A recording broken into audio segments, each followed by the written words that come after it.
Hello. Phantasma by the Austrian composer Bernd Richard Deutsch is a piece of music inspired by a picture, inspired by a piece of music.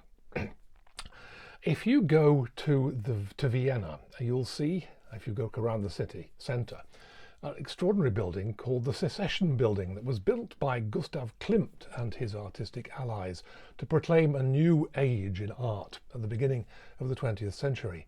And in celebration of this, Klimt decorated the walls of the building with an incredible frieze based on his ideas or his feelings about Beethoven's Ninth Symphony, which was actually performed as a background to the opening of the Secession Building, conducted by no less a person than Gustav Mahler.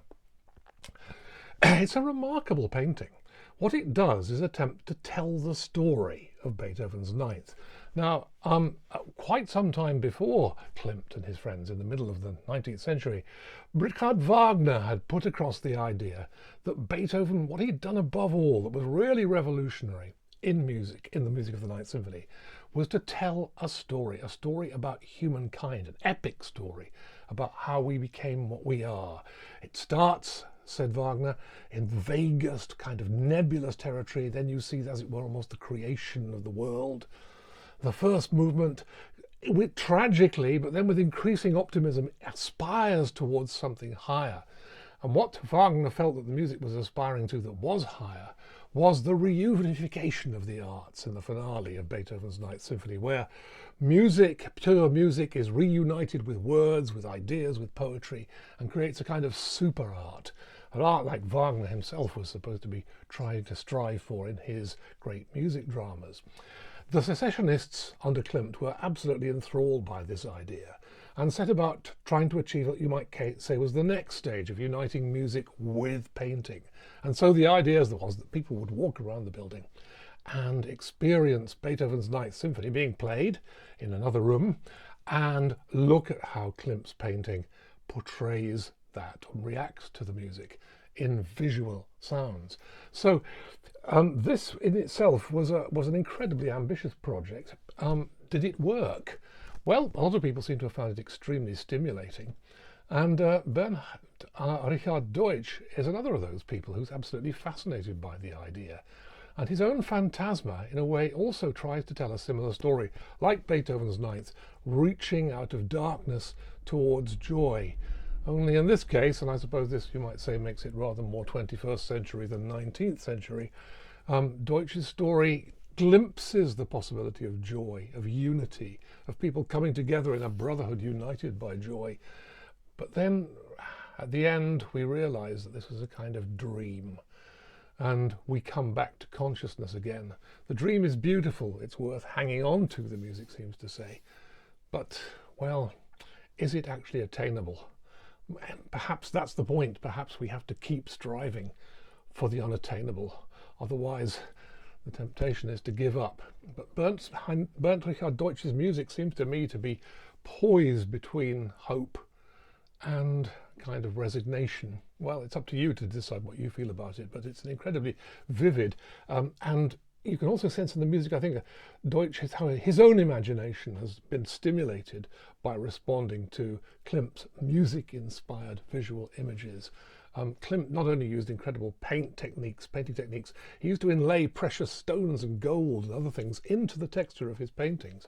And you can hear in the music of Deutsch's orchestral piece, which uses a very large and colourful orchestra, how he responds to that by kind of inlaying sounds, embedding them in the texture of the orchestra. After this comes six orchestral songs by another wizard of the orchestra, Richard Strauss, an incredible painter in tones, as his symphonic poems show again and again. Strauss also had an astonishing affinity for the soprano voice. Well, he did marry a very fine soprano, Paulina Dana, and he certainly seems to have returned to it again and again with increasing tenderness in that amazing trio, for instance, at the end of the opera Der Rosenkavalier, or in the ever popular Four Last Songs, which is almost like a hymn to the soprano voice. It's so sympathetically and beautifully written. Strauss can make the soprano voice brilliant and colourful, like a display voice, but at the same time he brings up the expressive warmth that the soprano voice also is capable of. And that's very much the case in these 6 songs, based on poems by Clemens von Brentano. Now, if you've never heard of Brentano, don't worry, but he is an important figure in the emergence of German Romanticism, and it was Germany that gave Romanticism to the world at the end of the 18th and the 19th century. And Brentano's poems are something that Strauss himself felt was a national treasure, but also an international treasure, something to share with the world.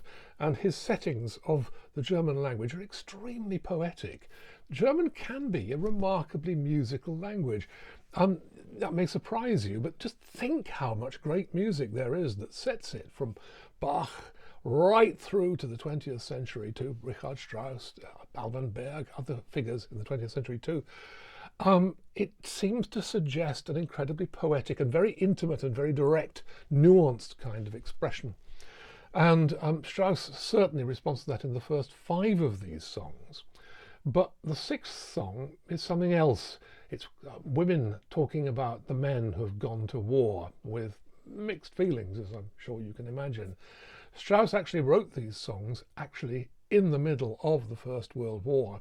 And when they were performed at the end of the First World War, you can imagine the kind of feeling that this last song must have evoked. It has something of the drama and the urgency and the sweep of Strauss's great operatic solos.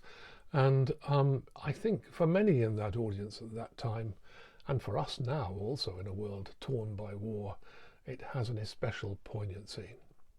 Finally, we come to something quite spectacular, for a very large orchestra indeed. Alexander Scriabin's Symphony No. 3, The Divine Poem. Scriabin wasn't actually modest when it came to giving his works titles. The Divine Poem. Another one, his next symphonic work, is called The Poem of Ecstasy. And he clearly felt that music was capable of conveying the most intensely ecstatic feelings. And he strives for them in this remarkable symphonic work. Scriabin was a very strange character. He was effectively orphaned at the age of 1. His father left home, I beg your pardon, his mother died, and his father just left home and abandoned Scriabin to his own mother, where the boy was brought up in a very lonely existence out in the country. Unsurprisingly, he developed a very intense bond with music. Music became his place of safety, you might say. And with the piano in particular, he was a fine pianist, and he wrote a lot of very, very beautiful piano music. Most of his piano works are miniatures. Even his sonatas are quite short, often tend to be in one movement, and they're rarely much more than 10 minutes long. When it came to the orchestra, however, Scriabin shows his grandiose side, and I do mean grandiose. This was a man who seems to have come to believe that he was, well, something more or less equivalent to the Messiah, that he'd been sent to earth on a divine mission to show mankind the dawning of a new age. And he made some quite crazy statements about his own importance and his own significance in that process. And it would be tempting to dismiss it, because out of such grandiosity has often come some pretty terrible art, you have to admit. But in Scriabin's case, these extraordinary pieces came out, and the Third Symphony is just such an example. It begins in darkness, like Beethoven's Ninth that inspired Gustav Klimt's extraordinary Beethoven frieze, and strives towards the light. And in this case, it arrives in an ecstatic finale, a finale that looks forward to the ecstasies of Messiaen, for instance, that great 20th century mystic, in works like his own extraordinary Turangalila Symphony. It has that sumptuousness, that richness. It is a bit crazy, yes, but it's really very easy to let yourself go and be caught up in this craziness. And fortunately, in the case of this art, it certainly doesn't have, shall we say, a destabilizing effect. Far from it. It's magnificent. Whatever the pathological elements in Scriabin's own being by this stage in his life, it was still in art that he was able to find stability and a concrete expression of what it was he wanted to achieve. And certainly when you're caught up in a work like The Divine Poem, it's possible to forgive him his shall we say, unusual excesses.